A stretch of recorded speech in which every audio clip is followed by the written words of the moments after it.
Bonjour à tous, bienvenue dans ce quart d'heure d'information. L'actualité nationale en 3 pages a commencé par le Conseil des ministres qui s'est tenu hier au Palais présidentiel à Abidjan-Plateau. Plusieurs sujets ont été abordés, notamment la construction et l'exploitation de la ligne du métro d'Abidjan. Ce projet qui va générer plusieurs emplois. Jérôme Kofi Aboulin. Une réunion de la reprise. Le présent Conseil des ministres s'illustre comme tel, ce qui sous-entend que les membres du gouvernement ne sont plus en vacances. Toutefois, dans l'enceinte du palais présidentiel, la joie qu'ils ont de se retrouver aux côtés du président de la République, Alassane Ouattara, pour reprendre les activités en vue du bien-être des populations est sans équivoque. Une occasion de retrouvailles avec les autres ministres et surtout avec le président de la République. Et donc, ça a beaucoup de joie que j'ai retrouvé le président de la République en pleine forme, prêt pour le travail, le développement de notre pays. C'est la reprise avec d'autres enjeux que vous connaissez. L'objectif étant le même, continuer à améliorer les conditions de vie de chaque Ivoirien partout où il se trouve sur le territoire. Je me sens très bien. Aujourd'hui est le premier conseil de ministres de la reprise des travaux, du travail du gouvernement et nous avons une très bonne séance. Le président est en pleine forme, le premier ministre est en pleine forme et l'ensemble du gouvernement est très content de la reprise. Nous reprenons le service avec beaucoup d'entrain, avec beaucoup de bonnes perspectives de servir notre pays avec vigueur. Et je peux dire à l'ensemble de nos concitoyens que le meilleur reste à venir. La rencontre de ce mercredi ne s'est pas déroulée sans tenir compte des principes qui consistent à prendre des grandes décisions pour répondre aux différentes préoccupations. Et en la matière, on peut entre autres mentionner la mesure relative à la lutte contre l'incivisme sur les routes, tout comme celle liée à la construction et l'exploitation de la ligne du métro d'Abidjan, avec à la clé la création de plusieurs emplois. L'État de Côte d'Ivoire, vous vous en souvenez, a signé donc le 21 décembre 2019 avec la société de transport abidjanais par rail, la STAR, une convention relative à la construction et à l'exploitation de la ligne 1 du métro d'Abidjan, devant relier les communes d'Anyama et de Port-Boué sur un linéaire d'environ 37,5 km.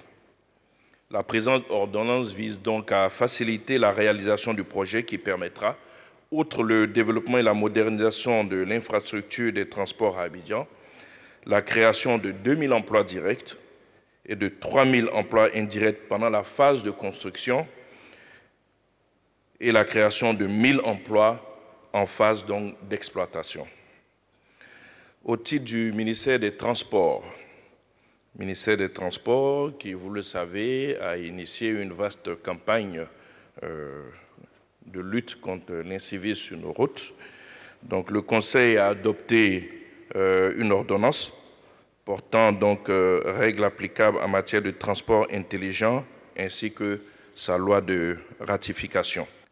Le Conseil des ministres du 6 février 2019 a autorisé le déploiement sur l'ensemble du territoire national d'un système intelligent de gestion de la circulation routière dénommé Système de transport intelligent ou STI, qui est basé essentiellement sur l'application des technologies de l'information et de la communication au domaine du transport. Ce système vise à l'optimisation de l'utilisation des infrastructures de transport et l'amélioration de la mobilité, de la sécurité routière et de la sûreté. Cette ordonnance organise donc la mise en œuvre du système de transport intelligent et définit de façon plus précise les règles applicables à la gestion électronique des infractions et à la réglementation à travers la vidéo-verbalisation, à la gestion automatisée du trafic et à l'information en temps réel des usagers. Comme on s'y attendait, le Conseil des ministres, en sa session du 8 septembre 2021, n'a pas dérogé à la règle en prenant congé. Conformément aux dispositions prises, le prochain rendez-vous aura lieu dans 2 semaines, c'est-à-dire le 22 septembre 2021, pour plus de précision. La communauté économique des États de l'Afrique de l'Ouest a suspendu hier la Guinée de ses instances suite au coup d'État militaire. Les chefs d'État de la CEDEAO réunis par visioconférence ont tout de même décidé de l'envoi d'une mission pour en discuter avec les nouvelles autorités. Le président de la République, Alassane Ouattara, a participé à cette réunion. Viviane Aïmé. La conférence des chefs d'État et de gouvernement de la CEDEAO a tenu ce mardi 8 septembre une session extraordinaire par visioconférence sur la situation de coup de force intervenue le dimanche 5 septembre dernier en Guinée, ainsi que sur la situation au Mali, tant est que ces deux cas d'espèce constituent, de l'avis de la conférence des chefs d'État, de mauvais exemples pour la stabilité politique dans la sous-région ouest-africaine. Le président de la République, Alassane Ouattara, participait à cette réunion de crise. La CEDEAO condamne fermement le coup d'État militaire en Guinée et exige la libération immédiate et sans condition du professeur Alpha Condé et tous les détenus à l'issue du coup de force. Les premières sanctions conservatoires ont été prises par la conférence des chefs d'État, à savoir la suspension de la Guinée de tous les organes communautaires de la CEDEAO. La conférence des chefs d'État a aussi décidé l'envoi d'une mission de haut niveau de la CEDEAO en Guinée pour évaluer la situation. La conférence a en outre décidé l'établissement de contacts avec la junte au pouvoir à effet de discuter. La conférence a par ailleurs examiné les sanctions additionnelles qui pourraient être appliquées à la Guinée.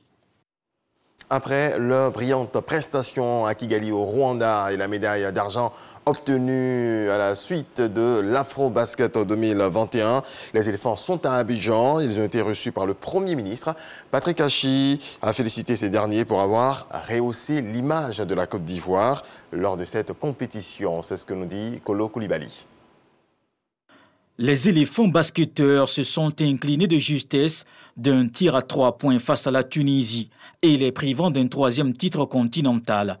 N'empêche, la Côte d'Ivoire salue le mérite de ce combat, soldé par une médaille d'argent. Conduite par le ministre des Sports Dan Opoulin, l'équipe et la Fédération ivoirienne de basketball ont été reçues par le Premier ministre Patrick Achi, qui avait à ses côtés le ministre du Tourisme, Tsiandou Fofana. Ils ont reçu les félicitations et la reconnaissance de la nation. Les joueurs et les dirigeants fédéraux ne sont pas insensibles à cette marque d'attention. On est vraiment fiers, heureux, satisfaits, honorés par cette réception de la nation pour les efforts qui ont été consentis par l'ensemble de la délégation. Et je pense qu'on ne s'attendait pas à cet honneur parce que honnêtement, on est parti de façon anonyme et on est reçu en héros. Et toute la délégation, tous les joueurs ici, j'exprime cette satisfaction et on tient à dire merci à l'État de Côte d'Ivoire, au Premier ministre, au Président de la République pour l'accueil chaleureux et pour l'attention particulière qu'il nous a accordée. Au nom du Président de la République, le Premier ministre Patrick Achi a dit toute la fierté du chef de l'État pour ce beau parcours. Le Président de la République offre au total 100 millions de francs CFA pour cette aventure honorable, dont 5 millions à chaque joueur de l'équipe, 5 autres aux encadreurs, 12 millions au staff technique et 10 à la fédération. Au départ, peu auraient donné cher de votre peau. Mais voilà, avec toutes ces valeurs que vous avez su montrer, vous êtes arrivé jusqu'au bout. Bien sûr, on arrive en finale. La finale, je crois que quand on est arrivé, bon, on mérite de gagner. Les équipes méritent toutes les deux de gagner. Le reste, il y a le destin, il y a le sort. L'homme fait sa part, mais le destin a sa part. Mais nous, ce qu'on retient, c'est que vous avez tout donné pour nous. Et pour cela, on voudrait vous dire, comme je l'ai dit au nom du chef de l'État, merci. On gardera en tout cas du fond du cœur et des yeux ces images qu'on a vues, les craintes qu'on a eues, qu'on a partagées avec vous, l'espoir jusqu'à la dernière minute. Et ces 3 points-là, vous les méritiez tout autant que ceux qui ont gagné. C'est ce qu'on retient. Et nous souhaitions que vous ne gardiez pas de ce match un mauvais souvenir en disant on n'a pas pu ramener la médaille d'or. Pour nous, cette médaille-là, comme vous l'avez dit, c'est la médaille d'or. Les basketteurs ivoiriens sont arrivés deuxième de l'Afro-Basket, tenu du 24 août au 5 septembre à Kigali au Rwanda. Ce jeudi, ils seront faits chevaliers dans l'ordre du mérite sportif.